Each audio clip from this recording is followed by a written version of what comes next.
Hey, all my Virgo friends. Welcome to my channel. My name is Teri Hunter. I'm an intuitive astrologer, and I'm here today with your October 2024 monthly horoscope.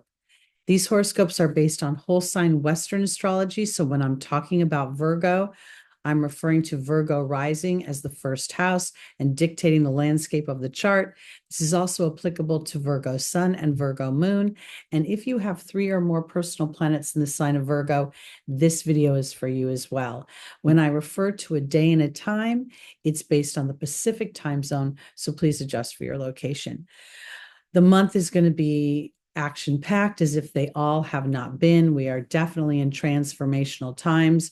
The United States is experiencing a Pluto return, and then Pluto will move into Aquarius and it will really affect all of us. But let's talk about what's happening here for Virgo in the month of October. First, we're going to see a solar eclipse in Libra, which is your second house of partnerships. We're going to see Jupiter retrograde in Gemini, which is your 10th house of career and public status. We're going to see Pluto move direct in Capricorn, which is your 5th house of romance and personal expression. So what I'm going to do is I'm going to pull up the chart and I'm going to talk about some of the big things that are going on. And the first half of October is really just like it's so intense with so many things happening that it's leading into November and trickling through. So let me pull up the chart.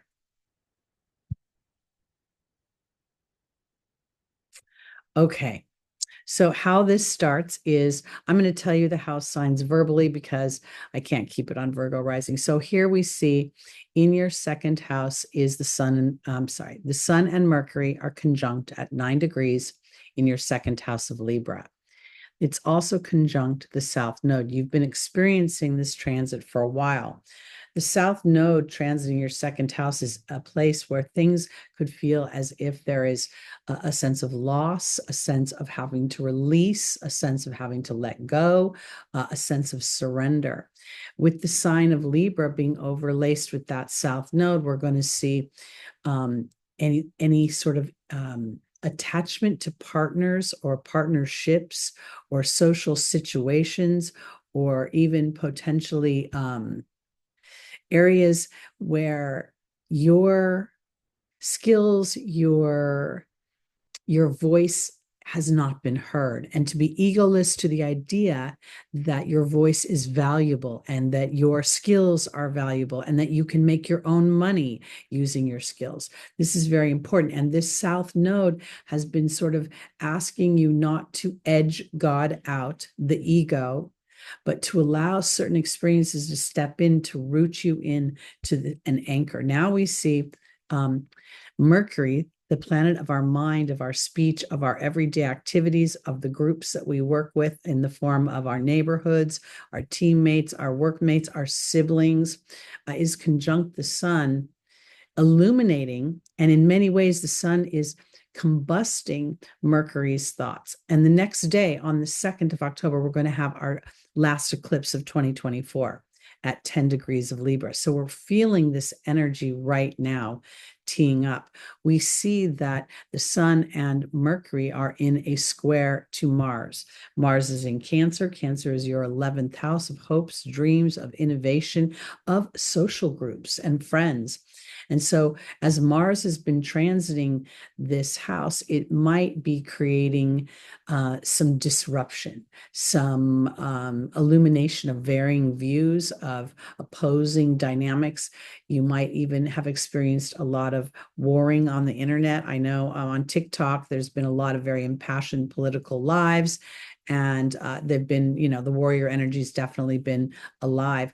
We also see in that 11th house that Cancer energy of really having to go into your intuitive body and self-care and to nurture yourself within the dynamic of your social friends, your social groups, your internet interactions, and also being gentle with yourself as you move methodically towards your hopes and your dreams. The 11th house is a house that matures over time. Now, we have a lot of planets in challenge, and Mars is one of them because it is in fall in your 11th house. When a planet is in fall, it feels disrespected. It feels as if it's not really heard or valued. Well, because Cancer is such a nurturing, warm, emotional sign, and Mars can be harsh and direct. This is where we get this friction and being in fall. Now, this is fighting with this Libra energy. So you could find yourself really interacting with people, siblings, cousins, people in the neighborhood, and just feeling a lot of tension. Okay, let's go to the eclipse. This is the last eclipse of the year 2024. It is at 11:49 a.m. Pacific time. And we see the moon and the sun have come together in the darkest phase of the moon to create something new. An eclipse is an event that offers an opportunity for the soul to make a choice. Often people call it a fated event. I don't think anything happens to us without our co-creation, even things that are challenging, because each thing that we experience offers us to make a decision based on love and faith or fear and disempowerment. So here we come into this opportunity to go into the second house of my self-worth, of my skills, of my voice. And when I say my voice, I don't just mean my speaking voice. I mean the ability to speak my truth, to assert myself in a way that with trust. And this is also planting the seeds with Mercury for new thoughts, new ideas, and things that foster balance and harmony and peace. The sign of Libra is where heroes live, or at least theoretical heroes. We see policemen and civil servants and people who foster peace, marshals, sheriffs, things like that. I also couldn't help but notice while Venus is not really related to the eclipse itself, she is at 11 degrees. So now I'm noticing 11, 11, 10, 10, 1, 1, 1, 1, 1, 1. Very much, Virgo, this is an opportunity to plant the seeds for new thoughts and new ideas. Your ruling planet Mercury tends to rule the everyday human experience rather than the expansive thoughts that are connected to spirit. And I think that this is an opportunity to start to plant the seeds for thoughts are things. When we see a series of ones, spirit is alerting us that our thoughts are manifesting very quickly. So be mindful of what you're focused on, because that's what you're drawing to you. So this is part of what I think is spirit giving us a heads up. And it may be counterintuitive to feeling at home with some of the social groups, or even you could potentially have trepidation about whether your personal hopes and dreams will ever be realized. And Mars could be fighting with that. We do know that the sun is in detriment in Libra, so the sun is challenged there. Venus is in detriment in Mercury, in Scorpio, and that means that they're in the furthest sign from their home. So they're really like fish out of water. But at the same time, with so many planets in a compromising energy, because we also have Jupiter. Jupiter will be going retrograde soon, but Jupiter is also in detriment because it's furthest away from its home. So there's the planets are being tasked to go at things from a new way, to experience things completely different than before, and to add that experience into the toolbox of your mind and your possibilities and your potentials. Really, really powerful time. Now we go to the 8th. I'm going to move, well, I'm going to leave this here. It's almost noon. I'm going to go to the 8th, and we will see that Venus has come into a nice trine with Mars. Now, while they are both in their challenging dynamics, this also could offer an opportunity to soften the edges. So now Mars is halfway through your 11th house going, okay, I need to learn how to do the backstroke. I need to know that, humans are emotional by nature. And how do I want to come at my social groups? How do I want to view the world at large? Will I do it with hope and with faith, or will I do it with a critical eye? And then we have Venus in Scorpio, and Scorpio is your third house of interactions with others, how you think. The third house naturally rules communications. There's a softening of the two energies for me. Venus is sort of surrendered to the idea that there are forces within the human experience that are out of our control. This is Scorpio. And within that, she's learning how to be cooperative with Mars's energy as Mars learns to be more aware of Venus's emotions. That's the way I want to put it. And if we look here, we also see there's a loose trine. It's actually a loose grand trine with Saturn. Saturn is bringing in this history, this sense of limitation, but also review of history and limitation, and offering us and the Venus within us and the Mars within us to use our history as a way to process our experiences, Virgo, and then come to a new conclusion and set a new intention. I think this is really powerful. Okay, now let's go to the 9th, when I think I might have to go late. Oh no, okay. Jupiter is going retrograde until February 4th, 2025 in your 10th house of career, really offering you an opportunity to not only, this is what I want to say, because Jupiter is in detriment, there is this theory that it's more challenging, but at the same time, Jupiter's a natural international world traveler. So while Jupiter may have be out of fish out of water initially, during the retrograde, there's a connecting of the dots. There's a getting more comfortable. There's a reviewing of how I think, and how I have to think in a way that supports the human experience, not just the broad philosophical, kind of hoity-toity, lofty things that Jupiter can represent, and how you can create more wealth in your third house, or I'm sorry, your 10th house of your career, your public status, of expanding that. The review would be a fine-tuning.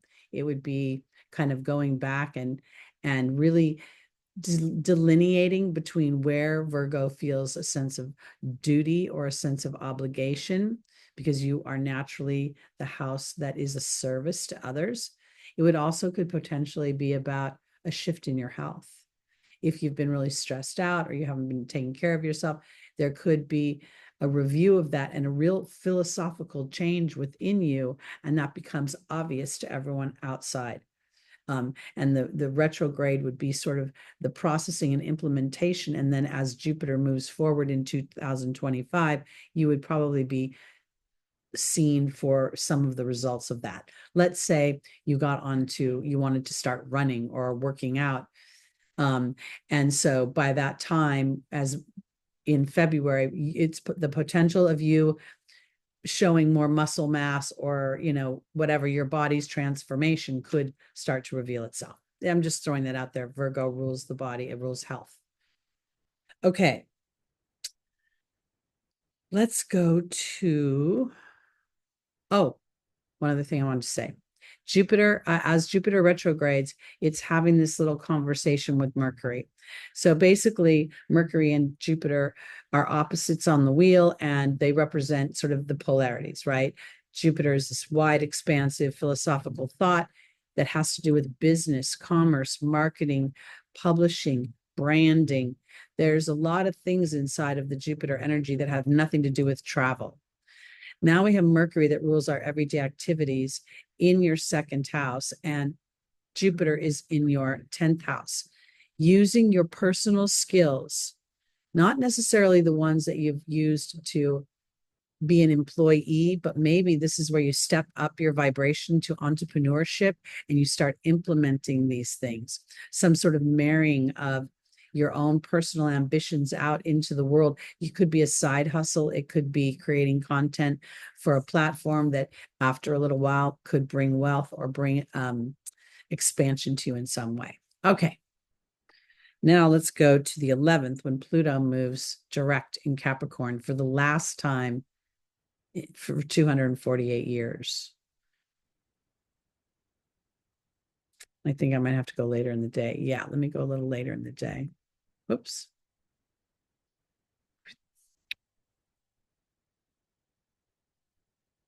I'll go to 10 p.m.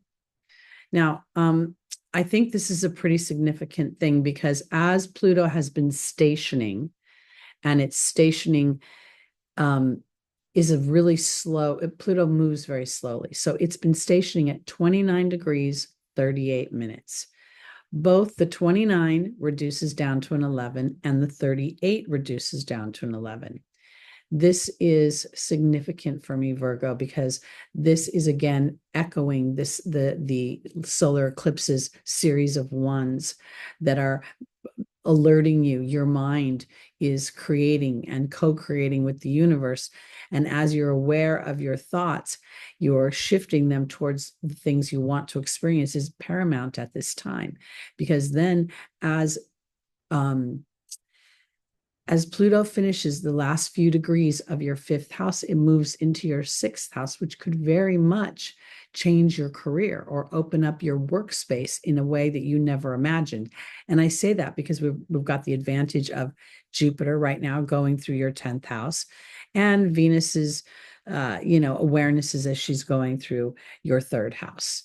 It could really start to bring in some epiphanies, revelations, and even potentially, I don't know why I want to say this, referrals, contacts, or some sort of evidence in the material world that the things you'd like to implement more deeply in 2025 can be realized. So if you want to do a different career or to start shifting into a broadening of a career of some kind, the potential is there. And while I used with Jupiter's review in Gemini, I used physical health as a example. It could very well apply to your career. Anything with which is ruled by the sixth house, with what you rule. You naturally rule the sixth house. So the things that you want that are attached to being of service to others, being aware of your health, being aware of even your pets, and being aware of your everyday activities and the things that inadvertently enslave you, habits that become so routine or thoughts that are so entrenched that you never delineate whether they actually work for you or they work against what you ultimately want. And that's what I think is important because the eclipse has an opportunity to reveal a new experience within a 6-month period to change how you reflect. So Pluto moving out of Capricorn has been breaking up whatever you have been telling yourself is not possible or is not working, or any fears you might have about your self-expression and standing a little bit out in the open versus being a supporting character. Okay. We're barely, a week and a half in. Here we go to the 13th. And Mercury is moving into Scorpio. Scorpio, again, is your third house. That is the house of, our communications, our thoughts. But the thing that is important for what I tend to notice is as the planets move over certain points in the sky, it illuminates those points.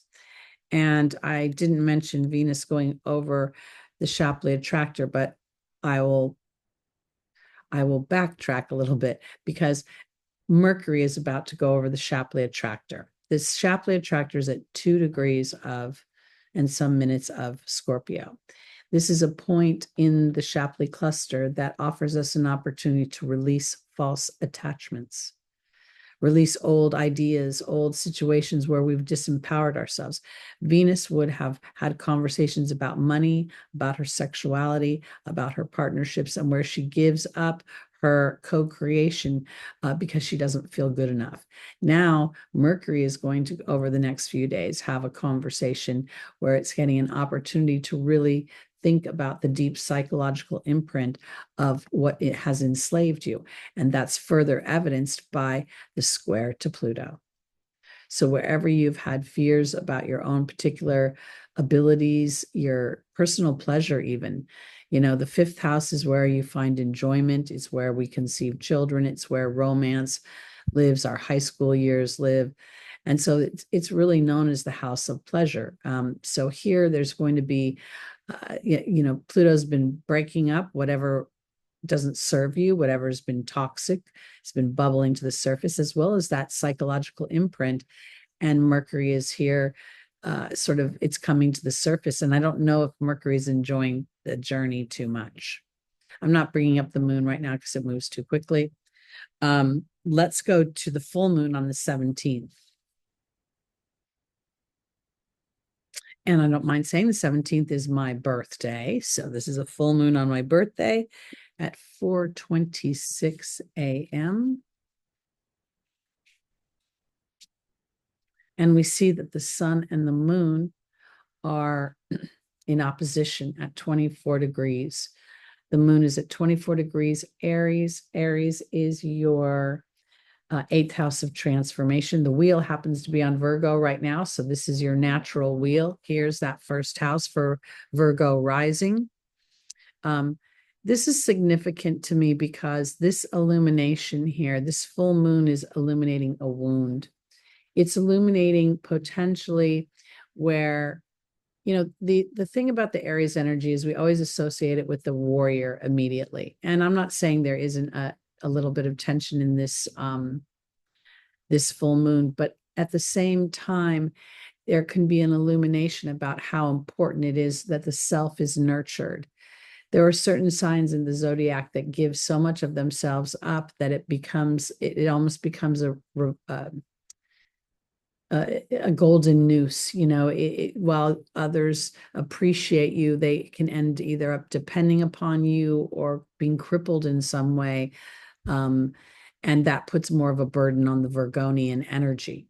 So here, this is really an emotional moon about the self and about you allowing your wounds to be balanced, to be the launching pad for the gift that they offer.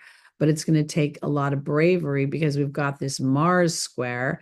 Mars is squaring both the sun and the moon, and Pluto is squaring this whole situation. So we have this grand square, and it's just really tense. It's like, here we see the fifth house lit up. We see your 11th house of hopes and dreams lit up. We see the second house of your voice lit up.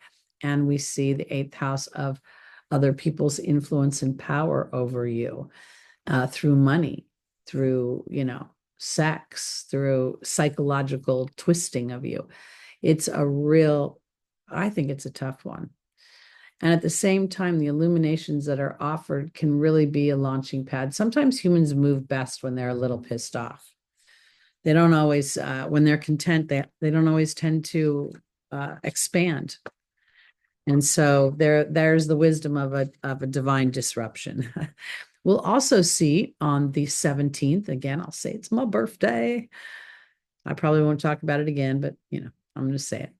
Venus is going to move into Sagittarius, and she's going to be much happier in Sagittarius than she was in Scorpio because she can have more fun.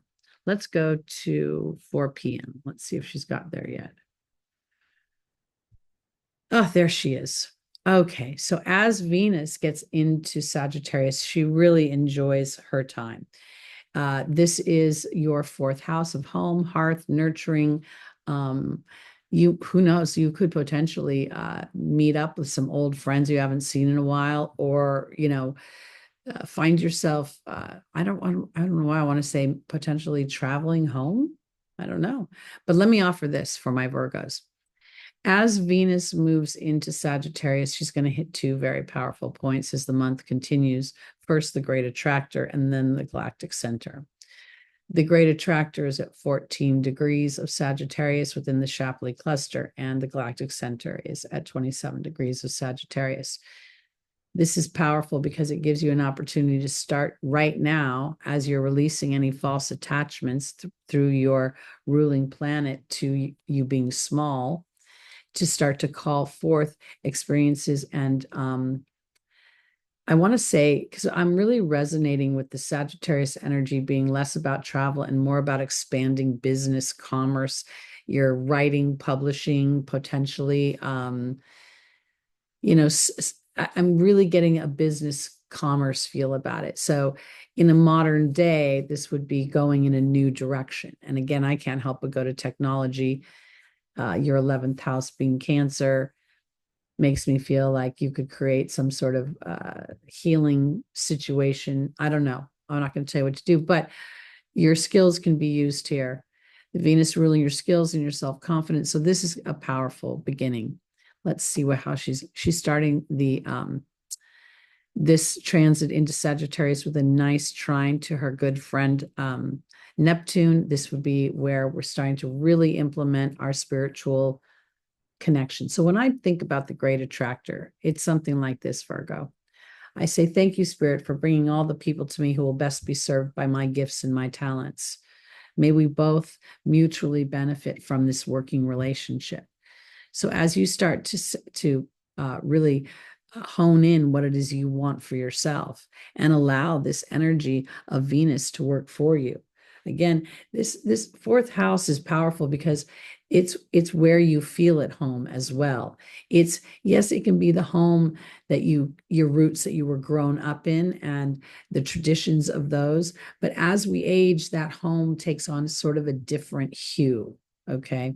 It also right now makes me feel as if you could potentially reconcile some things. This is the nice trine we're seeing to Pluto about your childhood. So if there were challenges, or let's say you came from a family that traveled around a lot, or academics was really important, you may, find now wisdom through that. Like, you allow more diversity if you experience, anyway, an opposition of some kind. You're also different. I don't want to try to guess. Sorry. Okay. Let's go to the 22nd when the sun will enter Scorpio. And Scorpio is your third house of money, other people's money, and communication. So as the sun enters the house of Scorpio for you, it's going to do the same thing that Mercury and Venus did. It's going to ask you to be egoless about your ambitions, about really allow yourself to let your light shine, to release any attachments where your light doesn't shine or where your ego doesn't get to assert itself into its own wants and desires. And I want to offer this because I don't think the ego has to be the place where narcissism lives. I believe that the ego is where we edge God out and we take on a more human perception of how we should be. While I don't really want everyone to be entitled to something, I do think we're entitled to our dreams, to our self-expression. And when we do that, we're much happier humans. So that's where I think we're going with this. I think it's important. We also see on this, as the sun enters and starts to make a conjunction with the Shapley attractor, we see your ruling planet Mercury making a nice trine. It's actually a grand trine between the moon, Saturn, and Mercury.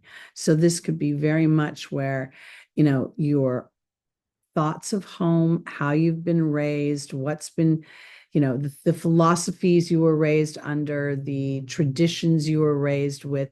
Some people really put a lot of emphasis on education. Some people put an emphasis on business. These things, your history could be coming up very much with an opportunity to sort of reconcile it or start to think about it in an integrative way. Saturn representing your history, the moon representing your emotional body, and Mercury representing your mind. All righty.